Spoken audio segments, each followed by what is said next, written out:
नाज़रीन, आज हफ्ता है और आज हम उस सूरत हाल के अंदर चले गए हैं अब के बाद, यानी हम ऐसी सूरत हाल के अंदर हैं कि हम फ्री फॉल के अंदर हैं, जिसमें किसी भी वक्त अब आप सरप्राइज अटैक जब वो एक्सपेक्ट कर सकते हैं। किसी भी वक्त ये हमला जब वो हो सकता है। लॉक एंड लोडेड पोजीशन के अंदर सूरत हाल चली गई है। काउंटडाउन शुरू हो गया है द मोस्ट कंप्लेक्स और मोस्ट डिस्ट्रक्टिव वॉर का। अमेरिका के जो मजीद नेवल एसेट्स हैं वो भी गल्फ के अंदर पहुंच गए हैं, ये रिपोर्ट सामने आ रही हैं। और सेंटकॉम का जो कमांडर है वो इस वक्त इजराइल के अंदर लैंड कर गया है और वहां पर जो है वो डिस्कशन और हतमी जो तैयारियां हैं उनको जो है वो ओवरसी किया जा रहा है। और मिडिल ईस्ट के लिए दुनिया ने अपनी फ्लाइट्स कैंसिल करना शुरू कर दी। यानी जो सबसे बड़ा देखें ना इंडिकेटर है, ईरान और इजराइल की बात नहीं हो रही, पूरे मिडिल ईस्ट के लिए दुनिया के मुख्तलिफ ममालिक ने अपनी फ्लाइट्स कैंसिल करना शुरू कर दी हैं। सो ये बिल्कुल वाज़ेह एक इंडिकेटर है कि उनको भी इंफॉर्म कर दिया गया है कि यह हमला जब अब होने जा रहा है। तो मिडिल ईस्ट की जो एयर स्पेस है उसको भी खाली किया जा रहा है। आप समझ लें कि काउंटडाउन जब वो शुरू हो गया। लेकिन यहां पर बहुत सारे इफ एंड बट्स हैं, एक इफ एंड बट्स नहीं है, बहुत सारे इफ एंड बट्स हैं अमेरिका और इजराइल के लिए। इसलिए वो बार बार अपनी पोजीशन को रिकंसिडर कर रहे हैं। पहले वो सोचते हैं कि इतना एयर डिफेंस इनफ है, इतने नेवल एसेट्स इनफ है, इतने जेट्स इनफ है, फिर कहते हैं नहीं ये इनफ नहीं है और लेकर आओ। तो पहली बार वो इतने कंफ्यूज नजर आ रहे हैं, पहली बार वो हेजिटेटेड नजर आ रहे हैं और पहली बार ऐसा हो रहा है कि वो बार बार अपनी पोजीशन को जो है वो रिकंसिडर कर रहे हैं। तो ये बता रहा है कि ये जंग इतनी आसान उनके लिए होने नहीं वाली है, बावजूद इसके कि वो हमला करने जा रहे हैं। लेकिन इराक, शाम और उन तमाम टाइम पर ऐसा नहीं था कि वो हमला करने की बात करें फिर पीछे हट जाएं। अच्छा, तो बात नजर इस वक्त यह है कि ईरान वेनेजुएला नहीं है, ईरान जो है वो इराक भी नहीं है, ईरान जो है वो लिबिया भी नहीं है, और ईरान भी नहीं है जो जून 2025 के अंदर था। हालांकि उस ईरान ने इजराइल और अमेरिका को शिकस्त दी, लेकिन अब ईरान उससे भी आगे बढ़ गया है। इस वक्त ईरान जो है वो उससे कहीं ज्यादा मिलिटरीली बेहतर पोजीशन के अंदर है अमेरिका और इजराइल को रिस्पॉन्ड करने के लिए, हर हवाले से, मिलिट्री के हवाले से और टेक्नोलॉजी के हवाले से, पोजीशनिंग के हवाले से, रेडीनेस के हवाले से। इस वक्त नाज़रीन ईरान जो है वो रशिया और चाइना की जो टेक्नोलॉजी है उसका मरकज बन गया है। इस वक्त जो चाइना की टेक्नोलॉजी है अगर आप देखें तो वो ग्लोबल टेक्नोलॉजी है। अभी रिसेंटली जो कनाडा के प्राइम मिनिस्टर हैं उन्होंने चाइना का दौरा किया और इसमें उन्होंने क्या बात की कि हम आर्टिफिशियल इंटेलिजेंस के हवाले से अब जो कॉपरेशन है वो चाइना से करेंगे, चाइना से हम आर्टिफिशियल इंटेलिजेंस और बाकी टेक्नोलॉजी लेंगे। ये इस बात का एतराफ है कि कनाडा जैसा मुल्क भी अब चाइना से टेक्नोलॉजी और आर्टिफिशियल इंटेलिजेंस लेने जा रहा है। इट्स मीन कि वो इस बात पर मोहर सबत कर रहे हैं कि इस टेक्नोलॉजी में अब लीड कौन कर रहा है, चाइना। तो यानी चाइना के पास जो टेक्नोलॉजी है वो ऐसी टेक्नोलॉजी है जो दुनिया में अपनी सुप्रीमेसी, अपनी डोमिनेंस और लीड हासिल कर चुकी है। ये पहली बार ऐसा हो रहा है कि कई सौ साल के अंदर कि मशरिक से जो टेक्नोलॉजी है वो सुपीरियर है, वो डोमिनेट कर रही है। तो इकबाल ने भी इसी तरह कहा था ना कि देख मशरिक से उभरते हुए सूरज को देख। तो कहीं ना कहीं ये एशियन सेंचुरी का भी आगाज हो गया। तो रशिया और चाइना जो है उनका इस वक्त इत्तेहाद है और ये इत्तेहाद है वो नई दुनिया शेप कर रहा है। तो इस इत्तेहाद का, इसकी टेक्नोलॉजी का, इसकी सपोर्ट का जो मरकज इस वक्त बन गया है वो ईरान है। दोनों से नाज़रीन अनप्रेसिडेंटेड जो रिपोर्ट्स इस वक्त सामने आ रही है, अनप्रेसिडेंटेड और हिस्टोरिक सपोर्ट जब ईरान को डिलीवर की जा चुकी है और मजीद की जा रही है और ये कोऑर्डिनेटेड अंदाज में है।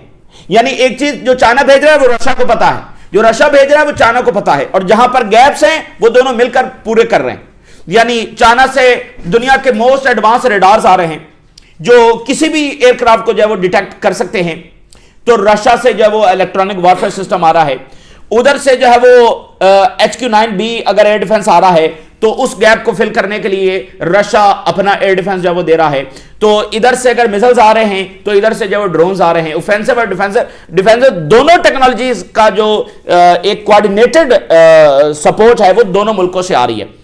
तो ईरान जो है वो ईरान भी नहीं है जो जून में था, ये उससे बहुत आगे चला गया। और ईरान के इस वक्त जो स्काइज हैं, ईरान का जो आसमान है, that are not the simple skies कि इजरायली और अमेरिकी जेट्स घुसेंगे और बमबारी करेंगे और आराम से जब वापस आ जाएंगे। इस स्काइज के अंदर चाइना ने और रशिया ने मिलकर बहुत सारे घात लगा दिए।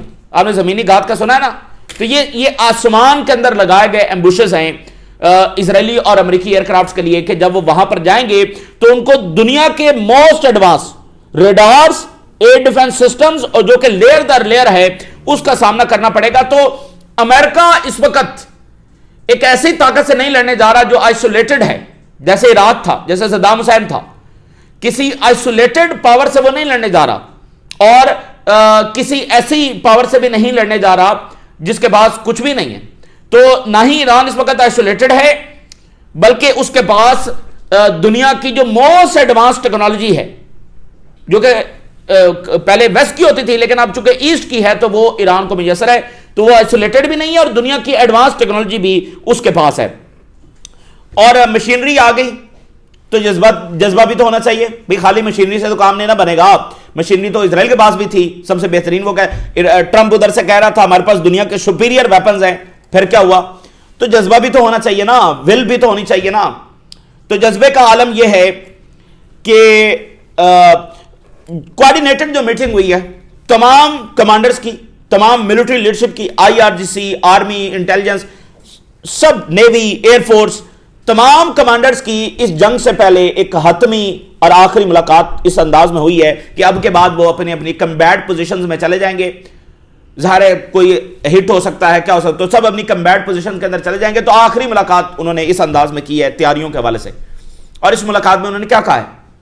उन्होंने कहा है we will defend homeland till the last breath, आखिरी सांस तक हम ईरान का जो दिफा करेंगे। ये उनकी स्टेटमेंट आ रही, ये है करेज की सूरत है।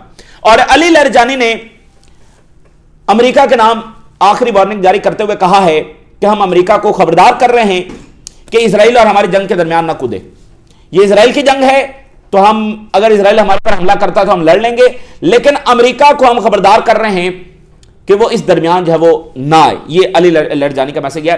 तो टेक्नोलॉजी आई है और ईरान ने जो पिछली जंग है उससे लेसन्स भी लर्न किए हैं। जो जून की जंग थी जिसमें उनको सबसे बड़ा डैमेज ये हुआ कि उनकी लीडरशिप असैसिनेट हुई, तो उस हवाले से भी ईरान ने लेसन लर्न करते हुए बड़े अल्ट्रा डीप लेवल के ऊपर जाकर अपने बंकर्स बड़े महफूज बनाए हैं और अपनी तय उन्होंने बहुत अच्छे इंतजाम किए हैं कि सीआईए और मोसाद जब वो उस तरह उनको हिट ना कर सके, यानी लेसन भी जो उन्होंने लर्न किया है।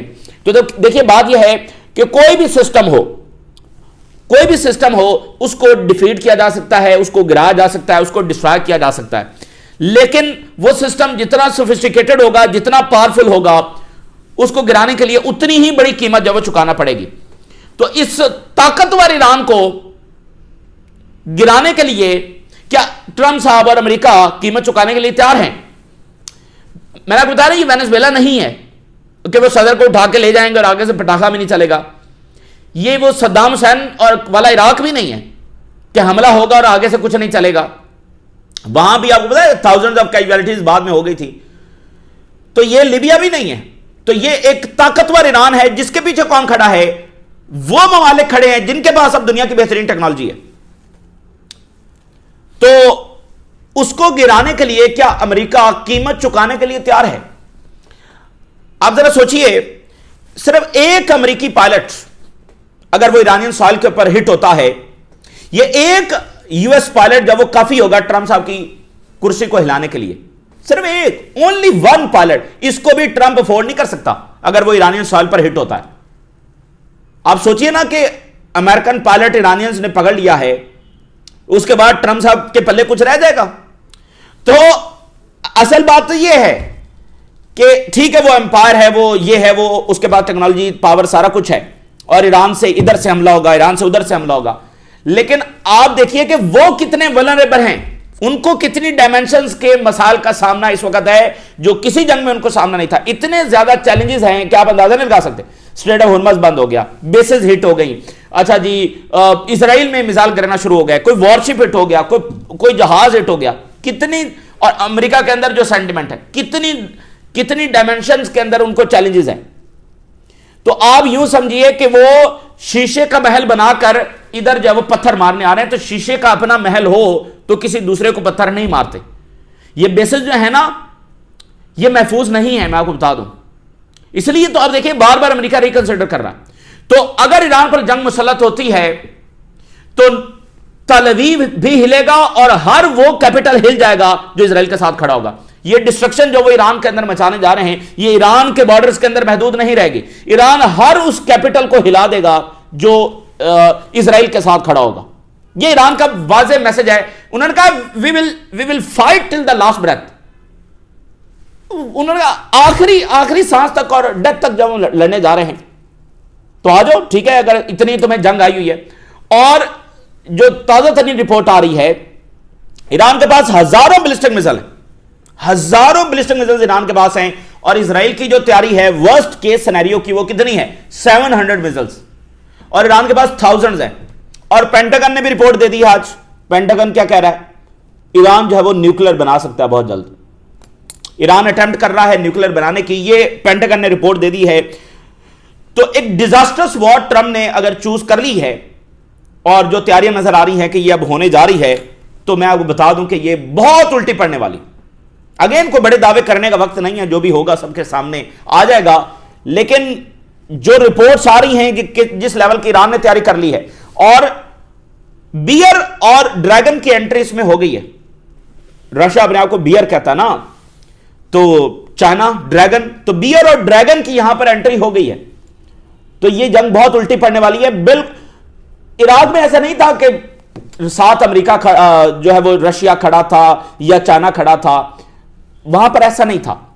और ये जो सबसे बड़ा फिनोमेना आप देखिए कि दुनिया की मोस्ट जो सुपीरियर टेक्नोलॉजी है वो किसके पास आ गई है? चाइना लीड कर रहा है ना भाई। ये फर्क देखे ना, यही तो गेम चेंजर है कि वो टेक्नोलॉजी जो सिर्फ वेस्ट के पास हुआ करती थी, वो अब उनके पास नहीं है, चाइना के पास है। चाइना एआई में टक्कर दे रहा है, चाइना जो है वो बाकी तमाम मिलिट्री में और रडार्स और ये वो सारा करके। अच्छा, तो जनाब ये सूरत हाल। अब ट्रंप साहब ने अगर इन तमाम चीजों के बावजूद, इसलिए अमेरिका के अंदर भी बड़ा कंसर्न है ना, तो इन तमाम चीजों के बावजूद अगर ट्रंप साहब ने फैसला कर ही लिया है कि वो इसराइल के लिए इस जंग में जाएंगे, तो ठीक है। अब जनाब अली यूरोपियंस और बाकी मुल्कों ने फ्लाइट्स मिडिल ईस्ट के लिए कैंसिल करना शुरू कर दी हैं। दैट मीन्स कि ये 24 और 48 घंटे का मामला रह गया, 72 घंटे का मामला रह गया। ये सबसे बड़ा इंडिकेटर है। इसराइल ईरान के लिए कैंसिल नहीं हुई है, किसके लिए? पूरे मिडिल ईस्ट के लिए। Air France KLM pause flights to middle east including Dubai and Israel. Dubai के लिए भी फ्लाइट्स कैंसिल हो गई हैं, रियाद के लिए भी कैंसिल हो गई हैं, बाकी मिडिल ईस्ट के मालिक के लिए भी फ्लाइट्स कैंसिल हो गई हैं ड्यू टू जियोपॉलिटिकल रिस्क और war. Gulf News, Air France suspends service to Dubai as KLM halts Middle East flights. तो ये एक सूरत हाल होगी। अच्छा, अब जनाब अली रॉयटर्स की स्टेटमेंट मैं आपके सामने रख रहा हूं। सीनियर ईरानी ऑफिशियल्स जो कोऑर्डिनेटेड उनकी स्टेटमेंट आई है, Iran will treat any attack on it as all out war. यह जवाब भी ईरान ने दे दिया है। जो हम ये सिनेरियो डिस्कस कर रहे थे ना कि भाई हमला होगा तो इसको कैसे परसीव किया जाएगा। क्या अमेरिका ऑल द वे जाएगा, या अमेरिका बिलफर्ज उनकी न्यूक्लियर साइट्स पर अटैक करता है तो ईरान इसको कैसे परसीव करेगा? क्या ईरान, देखें पिछली बार भी तो उनकी न्यूक्लियर साइट्स पर अटैक हुआ था, तो उसका जवाब ईरान ने कैसे दिया था? एक सिंबॉलिक अटैक करके। तो ईरान कैसे परसीव करेगा अमेरिकी हमले को? तो ईरान ने बताया है कि वो कैसे परसीव करेंगे कोई भी अटैक किसी भी इंटेंसिटी का, वो इसको ऑल आउट वॉर तस्वर करेंगे। ये ईरान का मैसेज है, ऑल आउट वॉर वो तस्वर करेंगे किसी भी हमले को। एनी अटैक जो है will ignite full scale war and Iran response will be the harshest. The Independent, Iran wants it will regard any attack as all out war. Reuters, Iran will treat any attack as all out war against US. America के खिलाफ full scale war. और commanders of the Iranian army, we will defend Iran until death. मौत तक जो है, आखिरी सांस तक अपने वतन का हम दिफा करेंगे। आखिरी स्टेटमेंट्स आप दे, मैं दोनों तरफ से तैयारी और स्टेटमेंट्स हमें बता रही हैं कि मामला कितना करीब है। यहां से अमेरिका का पीछे हटना और कंफ्यूज होना और बार बार रिकंसिडर करना, यह बता रहा है कि वो ईरान के मिसाइल्स से और ईरान के ड्रोन्स और ईरान की पावर से हेजिटेट हैं, उनको मसला है। देखिए, अमेरिका अगर सारी ताकत के साथ आ गया है तो वो ईरान में तबाही भी मचा सकता है, फौज उतार कर रिजीम चेंज भी कर सकता है। लेकिन असल बात यह नहीं है, असल बात यह है कि उसकी कीमत बहुत बड़ी है। क्या ये डिक्लाइनिंग एम्पायर वो कीमत चुकाने के लिए तैयार है? जब उसके इत्तेहादी, अमेरिका का सबसे बड़ा जो इत्तेहादी है, आपको पता कौन है? कनाडा उसके लिए सबसे ज्यादा इंपॉर्टेंट है। वाई? क्योंकि उसके 8000 किलोमीटर का बॉर्डर शेयर करता है अमेरिका कनाडा के साथ। तो अमेरिका के लिए यूरोपियन अलायंस से भी सबसे ज्यादा इंपॉर्टेंट कौन है? कनाडा, जिसके साथ बॉर्डर शेयर करता है। वो कनाडा कहां बैठा हुआ है और क्या बात कर रहा है? तो उधर डिक्लाइनिंग एम्पायर है, छोड़ते हुए इत्तेहादी हैं, ट्रम्प साहब की गिरती हुई पॉपुलैरिटी है, अमेरिका के अंदर बढ़ता हुआ सेंटिमेंट है, और दुनिया वो बेच रही है, डॉलर गोल्ड खरीद रही है। तो उस पर भी हम मजीद बात करेंगे कि वो उसका अल्टीमेट मकसद क्या है गोल्ड खरीदने का, ठीक है ना? वो बिल्कुल आप समझ लें कि डॉलर अपने इख्तिताम को जा रहा है। तो दूसरी रिपोर्ट जो आई है, ईरान के पास, ईरान जब तेजी के साथ बैलिस्टिक मिसाइल जब प्रोड्यूस कर रहा है, और इस वक्त 2000 से ज्यादा बैलिस्टिक मिसाइल जब ईरान के पास हैं। उधर तैयारी 700 की है, ये 2000 लेकर बैठे हुए हैं, और इस वक्त प्रोडक्शन जारी है। और ये एग्जैक्ट नंबर नहीं होते, ये एग्जैक्ट नंबर थोड़ी होते हैं। उनके पास 2500 भी हो सकते हैं, 3000 भी हो सकते हैं, 3500 भी हो सकते हैं। और रशिया चाइना की ये जो फ्लाइट्स उतर रही हैं, ये क्या आलू बुखारे लेकर आ रही हैं? 2000 से ज्यादा बैलिस्टिक मिसाइल। तो ईरान में अगर रिजीम चेंज होनी है तो पहले ये सारे चलेंगे अमेरिका पर, इजराइल पर, उसके बाद रिजीम चेंज होगी। तो 2000 बैलिस्टिक मिसाइल का और हजारों ड्रोन्स का सामना करने के लिए वो तैयार है। सो अली लारिजानी ने कहा, डियर अमेरिका, ये अली लारिजानी का मैसेज है, dear America, this is your final warning, do not interfere in Iranian Israeli war. ये जो इजराइल को बड़ी जंग चढ़ी हुई है ना, तो हम इसका बंदोबस्त कर लेंगे। अच्छा, ये बात तो नाज़रीन साबित है, ये जो सबसे बड़ा बदमाश है इजराइल, अगर ये अकेला आए ईरान से लड़ने के लिए तो ये मुकम्मल तौर पर खत्म हो जाएगा, डिफीट नहीं खाएगा, इसका सफाया हो जाएगा। ये बात तो है इस्टेब्लिश। पहले वो खुद ही लड़ने आए हैं ना, 12 दिन में खुद ही लड़ने आए, तो अब अमेरिका को लेकर आए हैं, नहीं नहीं तुम लड़ो आकर। ओ भाई, इतना ही ये बदमाश है तो आकर हमला क्यों नहीं कर, खुद आकर लड़ ले ईरान से। तो ईरान भी कह रहा है कि इसको बहुत जंग चढ़ी हुई, तो हम इसका जो बंदोबस्त कर लेंगे। I hope my message is clear, enjoy the view only. तंजी अंदाज में उन्होंने कहा कि आप बाहर बैठकर ये देखें ना, शो देखें, आप दरमियान में क्यों कूद रहे हैं? इंजॉय द व्यू ओनली, बाहर बैठकर देखो क्या हो रहा है, इंजॉय करो। तो दरमियान में कूदने की जब वो गलती मत करना। अच्छा, अब ये जो मिलिट्री एक्सपर्ट्स हैं यूरोप के, अमेरिका के, उनकी जो रिपोर्ट है मैं आपके सामने रखने जा रहा हूं, बड़ी जबरदस्त रिपोर्ट है। उन्होंने बताया है ऑन ग्राउंड सूरत हाल क्या है और अमेरिका को ये जंग कितनी महंगी पड़ने वाली। तो ये बड़ी जबरदस्त रिपोर्ट मैं आपके सामने रखने जा रहा हूं। उन्होंने कहा कि ईरान जो है वो इसकी जो एयर स्पेस है वो इस वक्त बिल्कुल वो सिंपल एयर स्पेस नहीं है कि जिसमें इनके जहाज जाएंगे और जो मर्जी करके आ जाएंगे। ये एक इनविजिबल फोर्ट्रेस बन गई है, इनविजिबल, नजर ना आने वाला एक कला बन गई है, जिसको तस्खीर करना जो बहुत मुश्किल होगा। उन्होंने कहा कि वाशिंगटन इस बात को, वाशिंगटन के जो पॉलिसी मेकर हैं इस बात को रियलाइज कर रहे हैं कि 2026 का जो ईरान है वो बिल्कुल मुख्तलिफ है, और ये वेनेजुएला नहीं है और ये इराक नहीं है जिसमें वो 2003 में उन्होंने आकर जो अटैक किया था। और टोटल इंटीग्रेशन जब वो ईरान ने हाइब्रिड डिफेंस सिस्टम की जब वो कर ली है, ईरान उस चीज में कामयाब हो गया है जो पिछले 6 मुल्क जिनको अमेरिका ने डिस्ट्रॉय किया, अमेरिका और इजराइल ने, वो नहीं हो सके। वो क्या था? एक यूनिफाइड मल्टी लेयर डिफेंसिव और ऑफेंसिव फोर्स बनाना। 6 मुल्क उसमें कामयाब नहीं हो सके, ईरान उसमें हो गया है। चाइना का जो फ्लैगशिप जो एयर डिफेंस सिस्टम्स हैं वो इस वक्त ईरान को डिलीवर किए जा चुके हैं। मॉडर्न, उसके साथ मॉडर्न इलेक्ट्रॉनिक्स हैं, रेडार जो हैं, मतलब चाइना के बेहतरीन जो रेडार्स हैं, जो दुनिया के बेहतरीन रेडार्स हैं, जो कि लो रेडार सिग्नेचर को भी जो है वो टारगेट कर सकते हैं और उसको डिटेक्ट कर सकते हैं, वो चाइना ने दे दिए हैं। अमेरिका के ड्रोन और स्टेल्थ एयरक्राफ्ट को डिटेक्ट कर सकते हैं, निशाना बना सकते हैं, वो दे दिए हैं।